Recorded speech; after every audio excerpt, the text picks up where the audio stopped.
Hello students, a very good morning to you. Today we will start a new chapter of class 11, that is chapter 14, respiration in plants. We have studied about nutrition in plants, transportation in plants. Now we will study about respiration in plants. Are plants live or dead? Plants live or dead? Plants are alive. That's why they complete their life process. Like human beings and other organisms, other animals, we need nutrition, we need respiration, we need circulation, we need excretion. In the same way, plants also respire. But in plants, there is no separate respiratory organ is found, although they respire. Because for keeping themselves alive, respiration is an important process for every living organism, whether it is a plant or it is an animal. Unlike animals, no respiratory organ is found in plants. So then how plants respire? What will happen during respiration?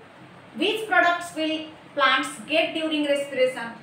And what are the different steps that are found in a plant while doing respiration? In this chapter, we will study about these topics. So now, let's understand what is respiration. So as we know, and you studied in class 10, respiration, it is an energy giving process.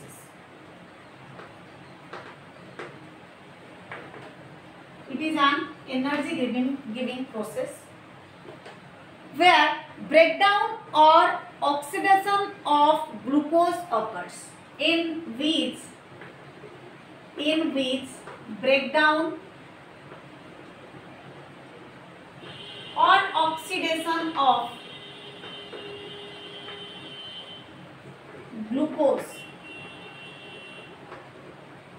occurs. Again, how is respiration is different from breathing? In respiration, we can say respiration is take place in cells. That's why respiration can be considered as cellular respiration. Why? As this is takes place inside the cell. As this is takes place inside the cell. Again, another term comes breathing. As we are breathing, human beings breathing, other animals breathing, plants also breathe. So another is breathing. So breathing means exchange of gases. Exchange of gases. So which gases? Oxygen and carbon dioxide. And another thing, remember students, whether it is a plant or animal, they all need oxygen for breakdown of the macromolecule. Macromolecule means the food. The food which we eat or the plants will take, that is oxidized by oxygen. Means without oxygen, no breakdown of food can be occurred.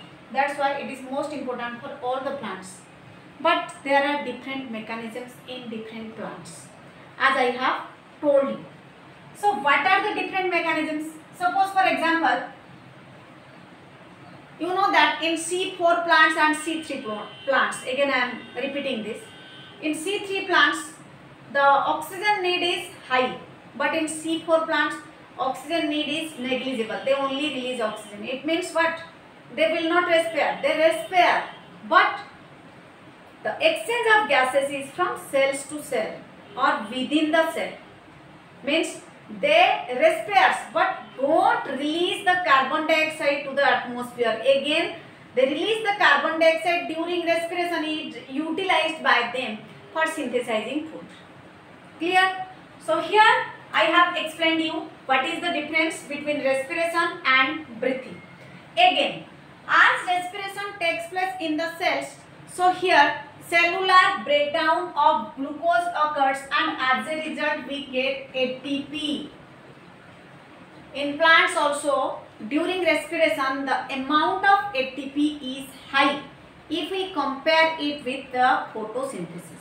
In photosynthesis, ATP is utilized for synthesis of glucose, but in respiration, ATP is formed from glucose.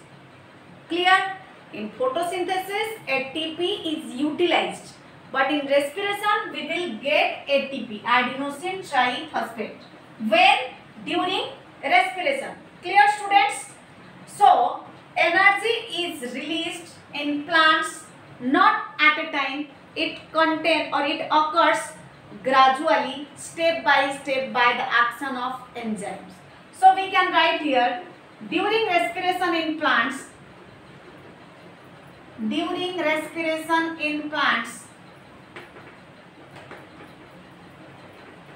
and energy is released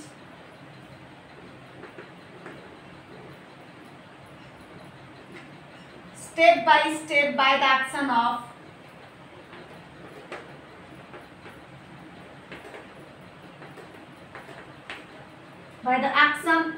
different type of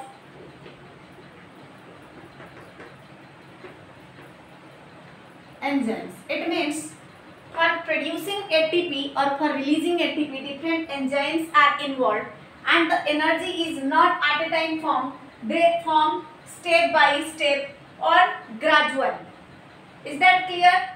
So, according to the energy demand of the plant, the process may be fast or may be slow. Like in case of C3 and C4, they are interrelated. These two topics are interrelated, means photosynthesis and respiration are interrelated. If you not watch all the videos of photosynthesis, then you can't understand this chapter.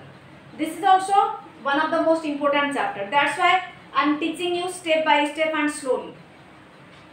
So, depending on the energy demand, the enzymes involved in the process of breakdown of glucose, it means it is specific and takes place in a controlled pathway.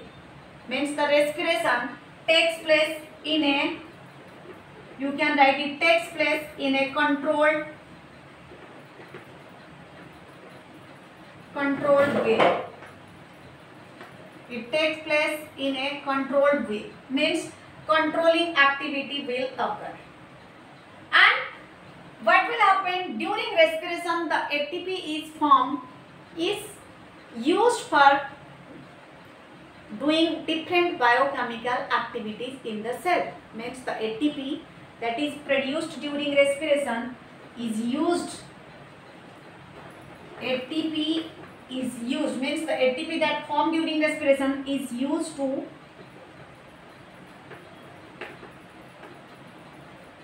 different biochemical activities.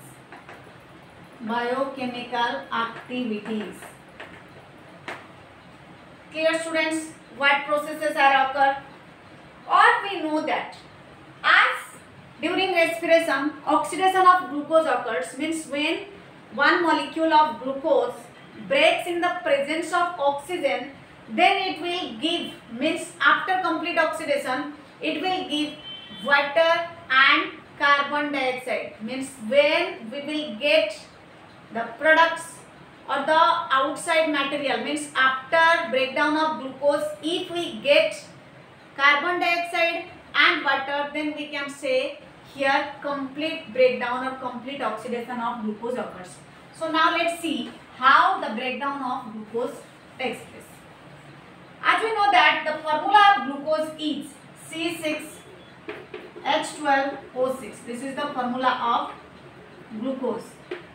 As I have told you, whether it is a plant or an animal, the glucose needs to be breakdown. So for its breakdown, it needs oxygen and gives CO2 plus H2O plus energy. Energy is released as this is an energy giving process.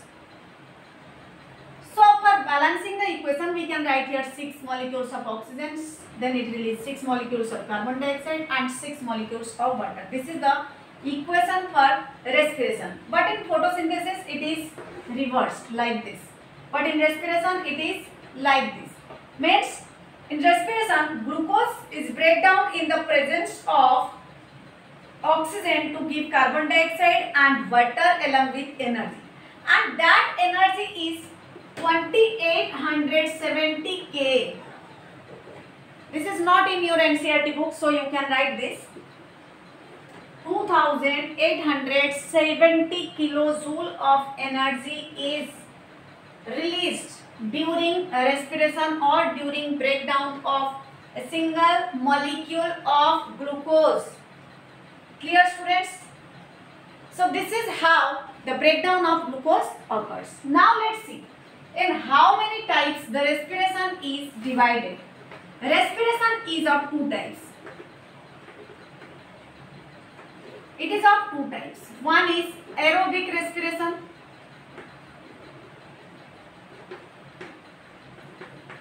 and another is anaerobic respiration.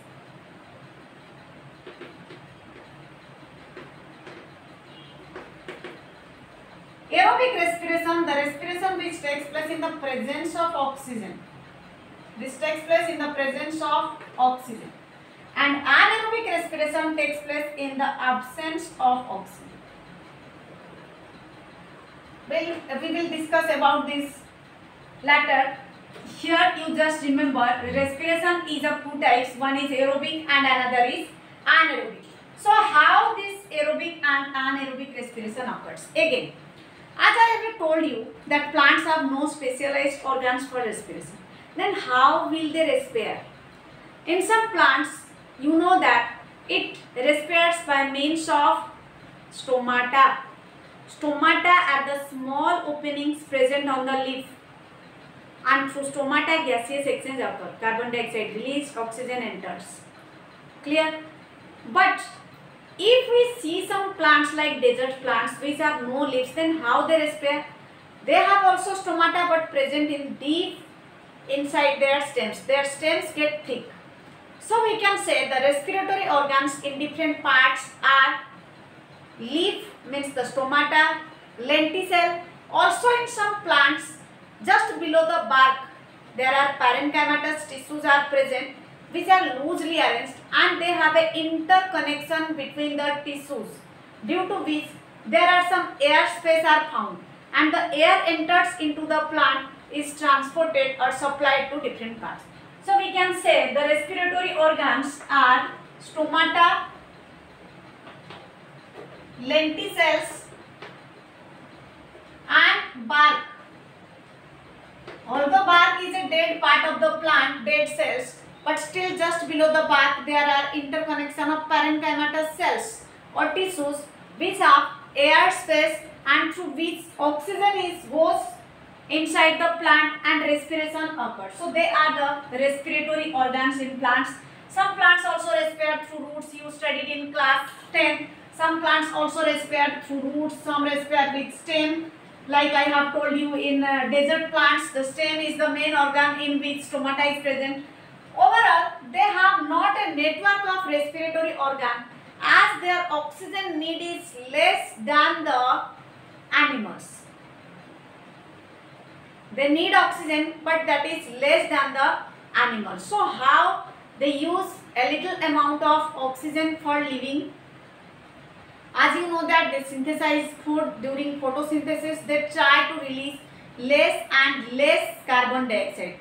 It means the receiving capacity of carbon dioxide is maximum in plants, whereas releasing capacity of oxygen is receiving capacity of oxygen is minimum or low in plants. In a such low amount of oxygen, they are able to oxidize the food and convert it into simpler forms due to which the plant can use it or store it in the form of ATP and can use for various activities takes place in the plant. Clear, students? So as I have explained you about that how stomata, lenticels and help in the gaseous exchange. The next topic we will study about glycolysis, which is the main topic or important topic. Clear? But before we go to study about glycolysis, we have to know the mechanism of respiration. What is the mechanism of respiration or how respiration occurs? Both aerobic and anaerobic respiration starts in glycolysis. Glycolysis is the process of breakdown of glucose to give pyruvate. Means when a single molecule of glucose breaks, it gives two molecules of pyruvate, and the breakdown of glucose occurs in the cytoplasm. Cytoplasm is the substance which found around the nucleus. First, the breakdown of glucose into pyruvate takes place in cytoplasm, and that process is called as glycolysis. Then what is the mechanism? As I have told you, the mechanism is how much oxygen is received by the plant part for this process and how this occurs. As here you know aerobic and anaerobic respiration. Whether the respiration takes place aerobically or anaerobically, the first product is pyruvate, and that pyruvate go through aerobic respiration and anaerobic respiration. So conversion of glucose into pyruvate is called as glycolysis. Conversion of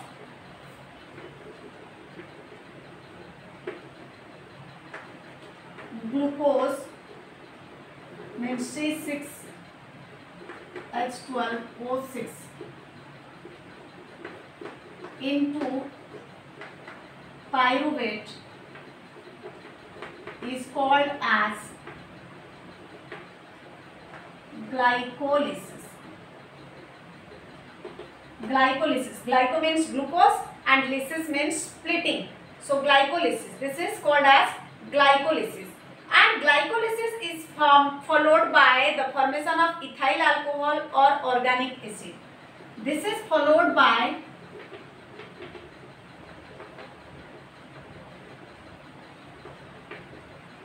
ethyl alcohol or some organic acid. So this is the mechanism, means how glycolysis occurs. Again, many more processes are occur in aerobic respiration, like your citric acid cycle and electron system. Citric acid cycle and electron transport system also involved in the mechanism. Citric acid cycle and ETS or electron transport system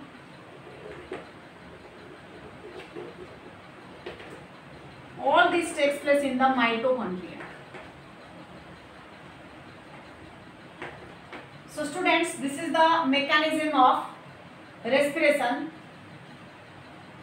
In our next class, we will discuss the complete cycle of glycolysis, because that topic is so much important. You need to give your full attention and to understand the topic. And also we will study about the citric acid cycle.